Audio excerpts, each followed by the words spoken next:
Hi dear students, welcome to Department of Chemistry, KTHM College, Nasik. So friend, in our previous lecture, we studied the green chemistry and synthetic chemistry. We studied the role of synthetic chemistry and what are the importance and what are the important steps should be taken in a synthetic chemistry to prevent the contamination of environment. And very lastly, we studied about the risk and hazards. In fact, the risk is nothing but the product of hazards and exposure. And finally, we'll discuss about the risk of no risk. Now, as far as one more important aspects of the green chemistry, that is the waste minimization.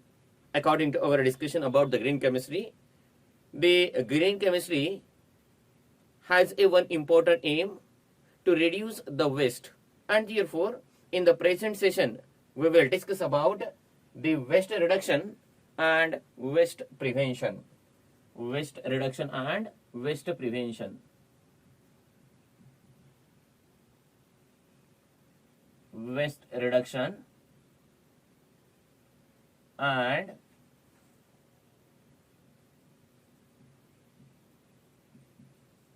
waste prevention.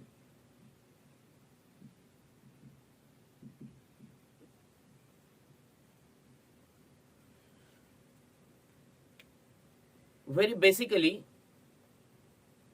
the waste reduction is based on 4 R's. The waste management based on 4 R's. The first is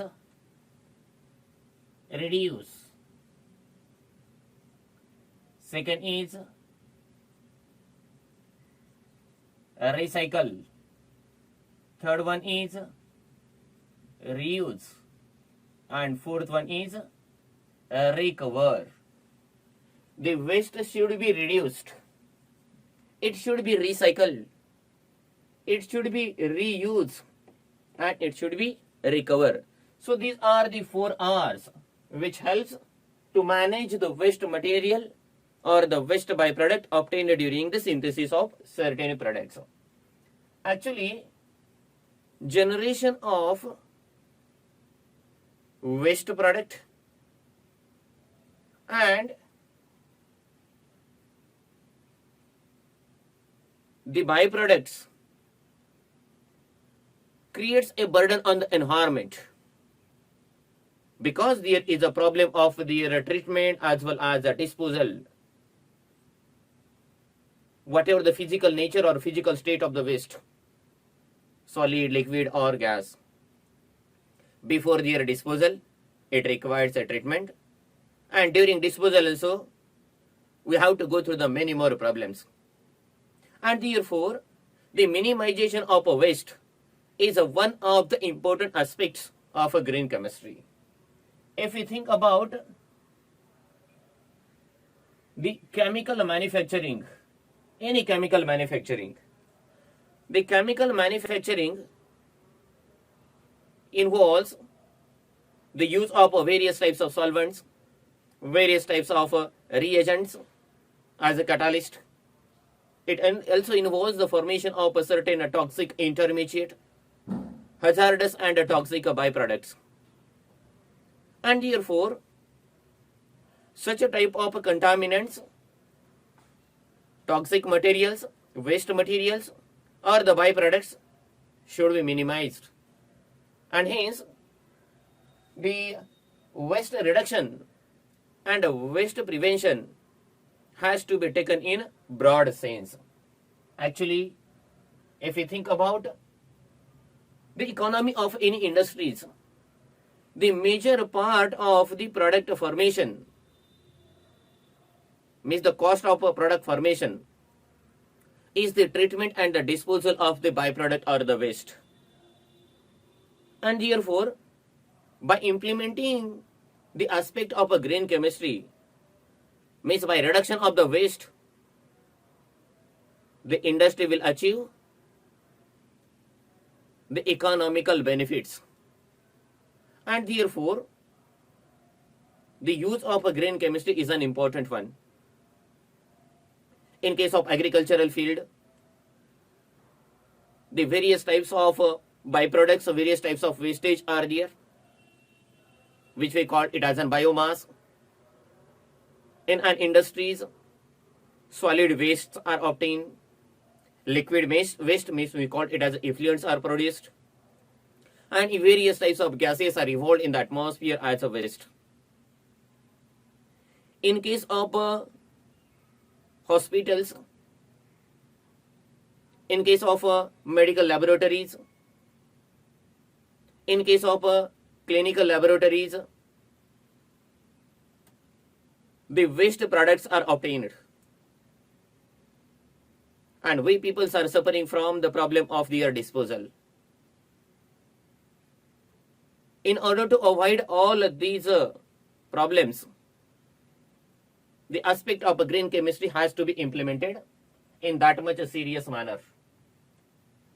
In order to achieve the prevention and the control of waste formation, we should have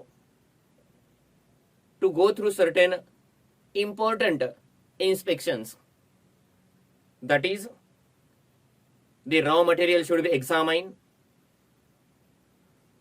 We should go through the analysis of a toxicity.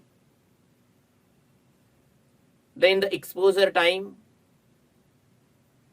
Next to that, the type of a solvent used, amount of a byproduct will be formed, then the cost required for their treatment, and the cost required for their disposal also. We can minimize the waste by certain steps. For example, chemical treatments will be given. Second thing, we can reduce the volume of the waste. For example, by dehydration, obviously the volume of the waste will be reduced. Then sometime, in order to reduce the waste at the end of reaction, the reagent should be used in catalytic amount rather than their stoichiometric amount. By modifying a process of a preparation process of synthesis, by minimizing the number of steps of the product formation, because obviously at every stage, the different reaction medium has to be set up. And during the setup of a different reaction medium, various byproducts obtained, various types of process we have to follow, and therefore the increased manpower, the increased cost of the raw material, use of the solvent, use of the catalyst, and even the time span required for their preparation is an important part of discussion. So actually, according to the US government, the solvent which are used for the cleaning purpose, used for the degreasing purpose, the solvent used in the synthesis,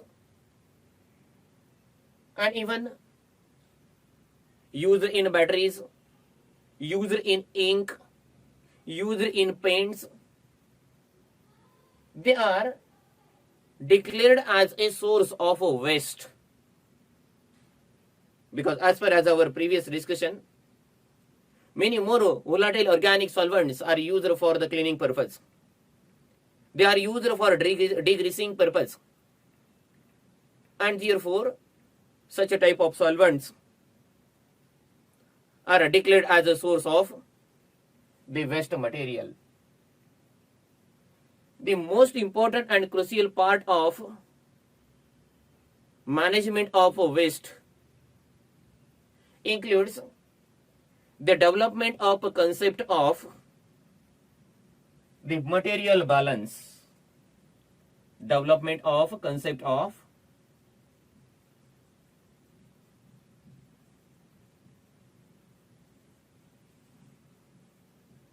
material balance. It is important one. Once we achieve the material balancing, the waste products or the byproducts can be controlled. Nowadays, many more industries implemented the aspect of a green chemistry for their production and achieve the minimization of a waste up to the 97%. We will show some points of a discharge and waste minimization by block diagram. So, the chemical manufacturing process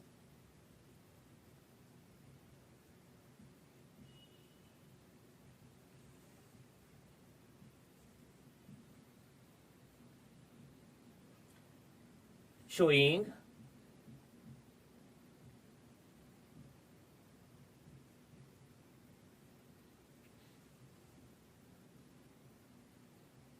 points of a discharge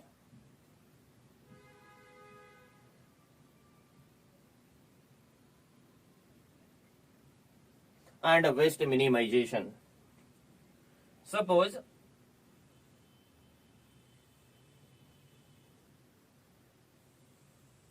this is your manufacturing process.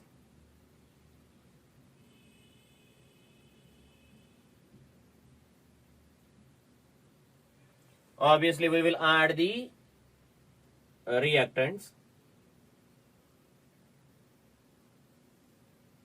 Along with the reactant, we will add a certain contaminants.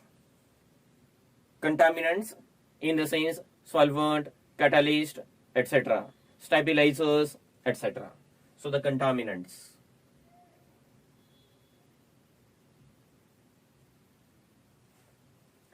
Here we will get the formation of our product and useful byproduct.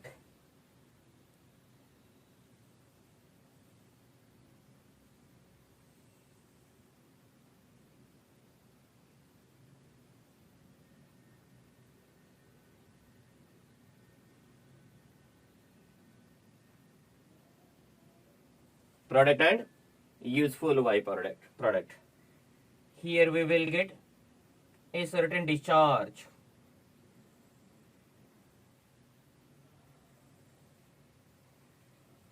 It involves the discharge that may require replacement.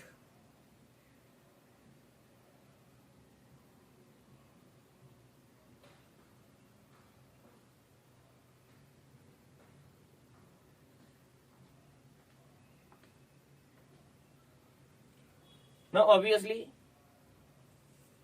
sometime some material can be recycled to the manufacturing process, and sometime atmospheric emission will be there.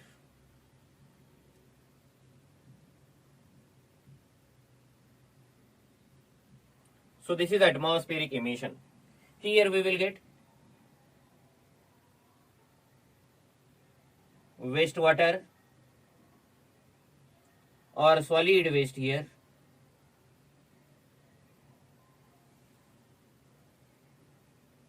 Whatever the material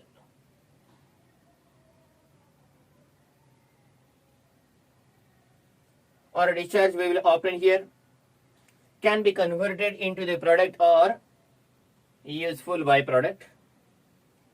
We call it as a reclaimed byproduct.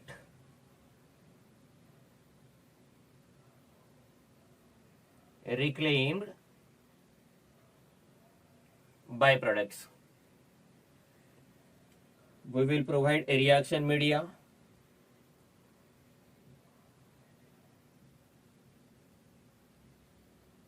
Along with that,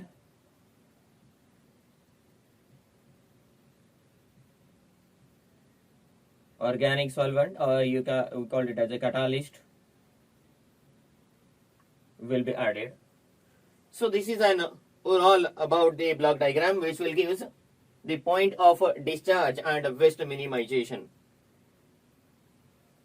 We provided a reaction media, solvent and catalyst, a reactant along with certain contaminant. The process will take place. It will give the two products. One is nothing but the product and useful byproduct, and another one is the discharge. It means the discharge includes the wastewater. It will includes solid waste. We call it as a sludge. It can be recycled. For example, solvent can be reused, recycled. Some atmospheric emissions will be there.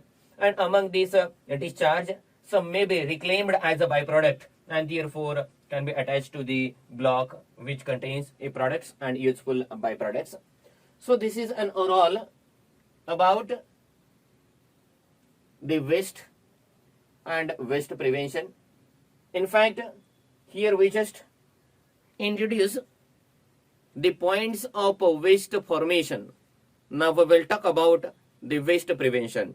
But before that, you just record all these things by screenshot. Now friends, we will talk about the waste prevention. Waste prevention.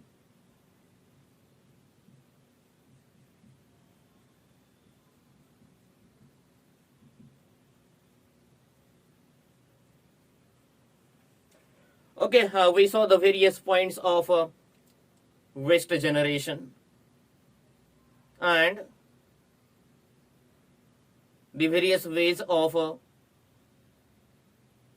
waste formations. Now we have to talk about the prevention of the waste. Very basically, as per as our rule, the precaution is better than the cure. Precaution is better than the cure. And hence, according to the principle of the green chemistry, we should modify the process of manufacturing in such a way that no waste product will be obtained. But still, there are certain exceptional cases in which some part of the waste may be obtained. So we should prevent the formation of waste. In fact, in our earlier days, in the previous eras, the population was limited and the various types of waste product, solid, liquid or gaseous wastage, were disposed anywhere. Probably the liquid effluents are discharged into the common water bodies, water streams. And this practice going on for long period of time in our past. And due to that, right now we are facing the number of problems in various parts of the environment. And therefore, this is a time to take a very seriousness about the waste prevention. And therefore, this new branch of the chemistry is developed, green chemistry.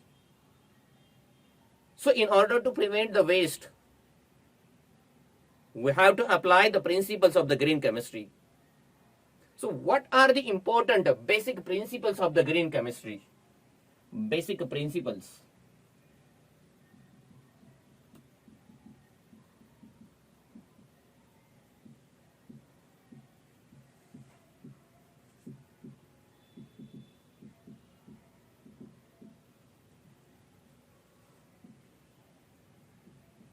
Basic principles of the green chemistry. Very first one, use of renewable sources. Use of renewable sources. Second is use of a non-toxic reagent.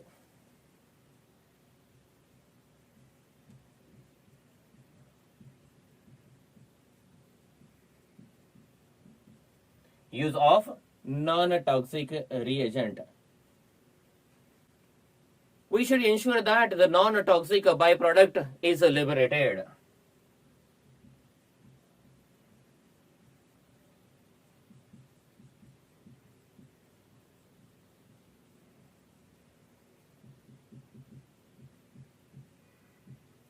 ensure non-toxic byproduct liberated. Next one, minimize the waste at the source.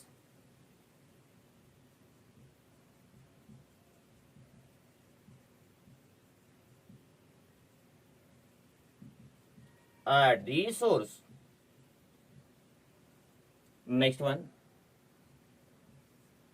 use of a catalyst instead of a stoichiometric reagent. Use of catalyst instead of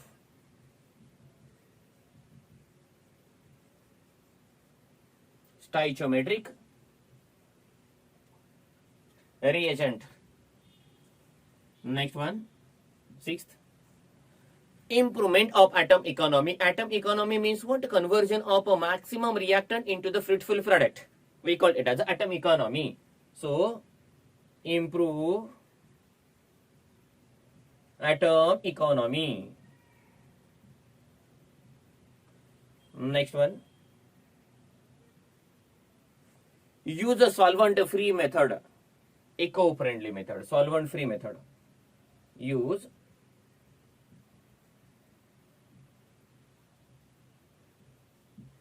solvent-free method. So these are nothing but the basic principles of a green chemistry. Now, in nature, there are many more examples in which we will observe the principles of the green chemistry. It means nature also follows the principle of green chemistry. We will discuss the few important examples. Suppose, so these are nothing but the natural phenomenons. Natural phenomenons following principles of a green chemistry.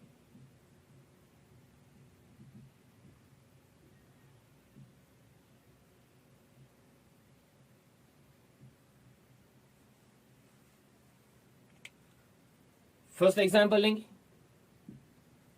about the respiration. Respiration.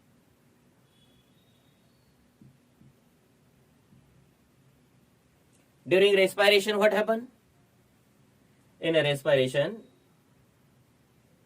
C6H12O6 plus 6O2, it gives 6CO2 plus 6H2O along with generation of energy.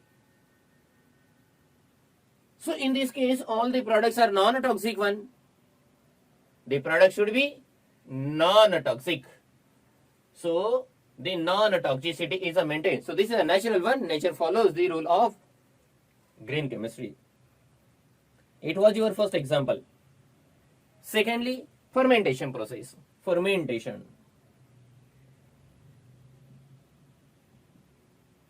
In fermentation, suppose C6H12O6 decomposes to give corresponding carbon dioxide and along with C2H5OH, ethanol. You got it? So obviously 2 moles.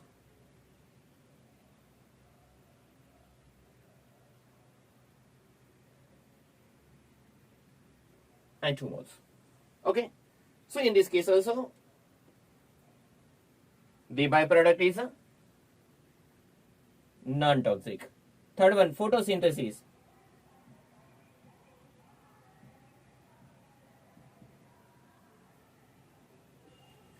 In photosynthesis, carbon dioxide, water plus light energy, 6, we will get the formation of C6H12O6 plus 6O2. So in all these reactions, the principles of green chemistry has been achieved. In addition to that, we have many more examples. Suppose microscopic cell reactions microscopic cell present in our body, they uses a sunlight as a source of energy. Microscopic cell uses energy from sunlight. Okay, it means that renewable source of energy. Next example, metabolic processes taking place in our body generates the product and byproduct for the further use. Metabolic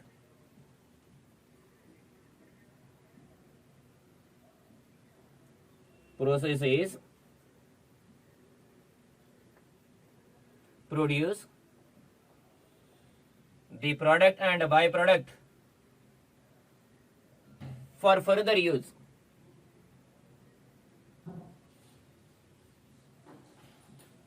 Because overall the waste is one of the material. Material has a value and therefore material should be used. So waste should be used. So metabolic processes produces such a type of a byproduct or waste which can be used in further use or for further process. Next one is the enzymatic reactions. Enzymatic reactions.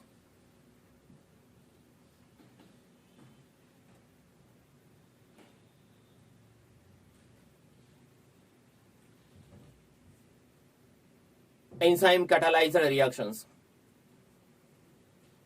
leading to the use of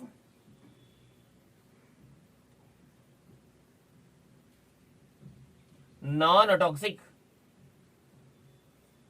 materials.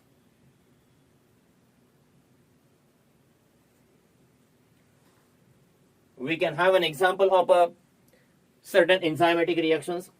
For example, hydrogenase.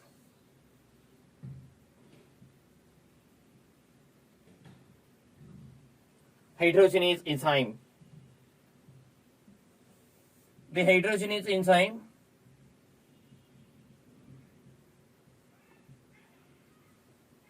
produces a hydrogen.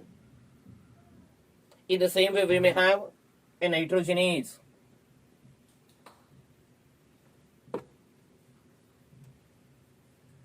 Nitrogenase enzyme N2 plus H plus ions plus electrons, it gives NH4 plus H2.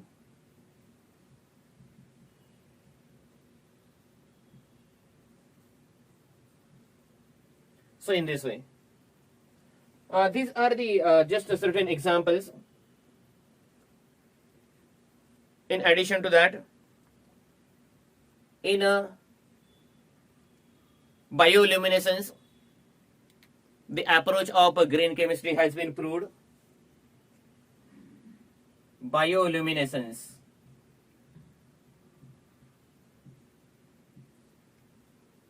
This is the fifth one. Fifth example of nature. Sixth example of nature is migration of the birds.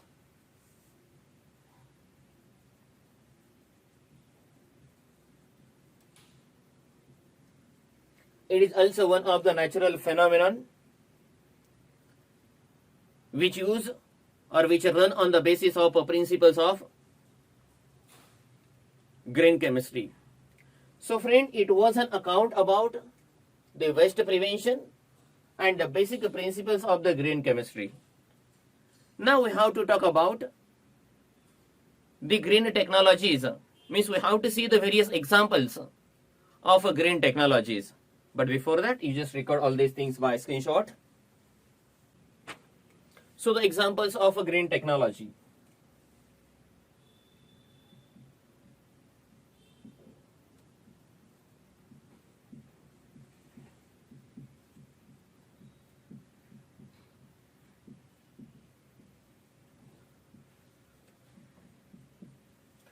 Okay, so friends, as per as our discussion about the green chemistry, we should modify the process, we should design the product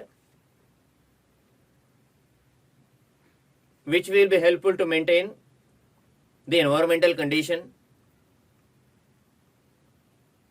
Means we have to adopt the green technology for the preparation of certain products.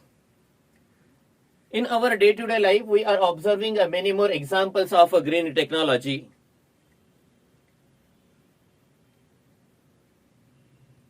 In fact, the green technology is found in various areas. So, the green technology found in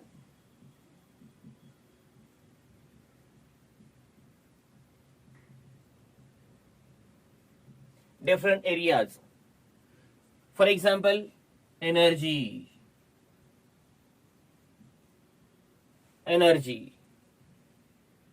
green source of energy, renewable source of energy. Solar energy belongs to the green source of energy. Wind energy, so what are the example? Solar energy, so solar energy belongs to that category. Then wind energy, then hydro energy,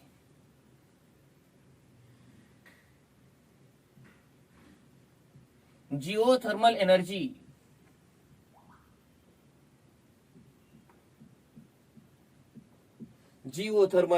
it means that the use of temperature of the earth crust, we call it as a geothermal energy.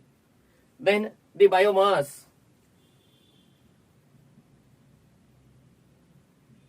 which is obtained from the agricultural waste. We can use this biomass as a source of energy. Then ocean energy.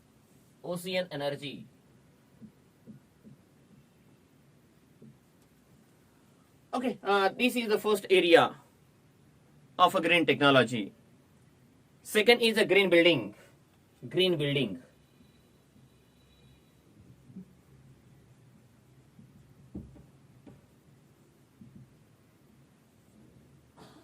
This is nothing but the development or construct the building in such a way that which will utilize the maximum solar radiations or natural lights. Development of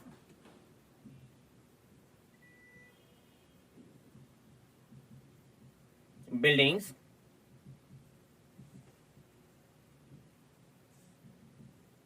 which use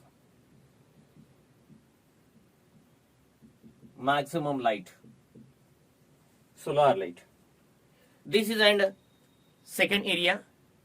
Third one is environmentally preferred purchase.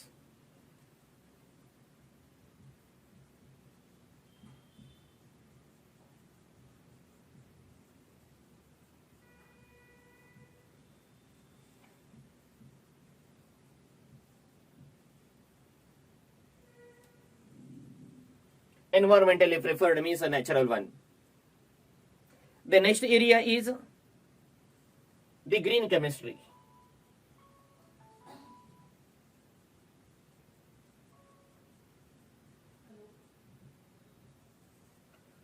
It means the development of a method of manufacturing which is an eco-friendly.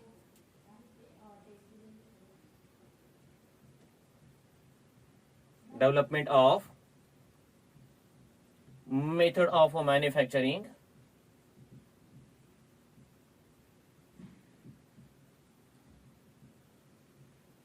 which is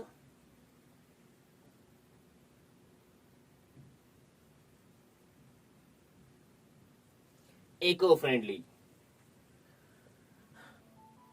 We are using the many more green conditions for the preparation of a certain products. The next one is a green nanotechnology. Green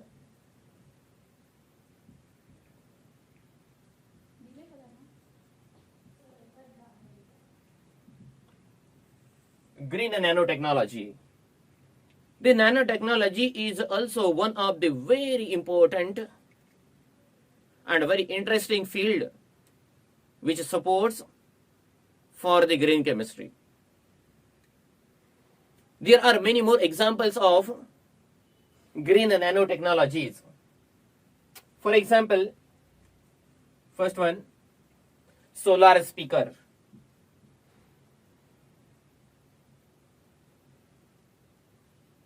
Second one, solar lamps. Solar heater. Solar water heater we call it as. Then energy saving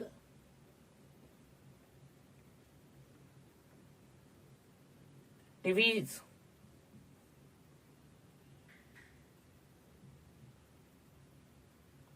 Energy saving LEDs, LED lamp. Then green car. These are the certain examples of green nanotechnology. So friends, you just record these things by screenshot.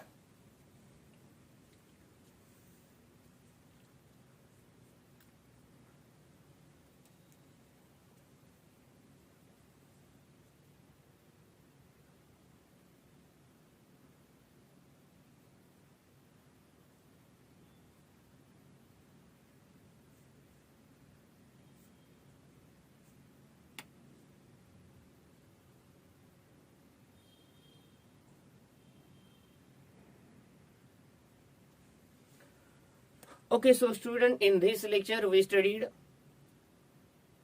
the waste prevention, then the principles of the green chemistry, and the green technologies, the various areas of green technologies.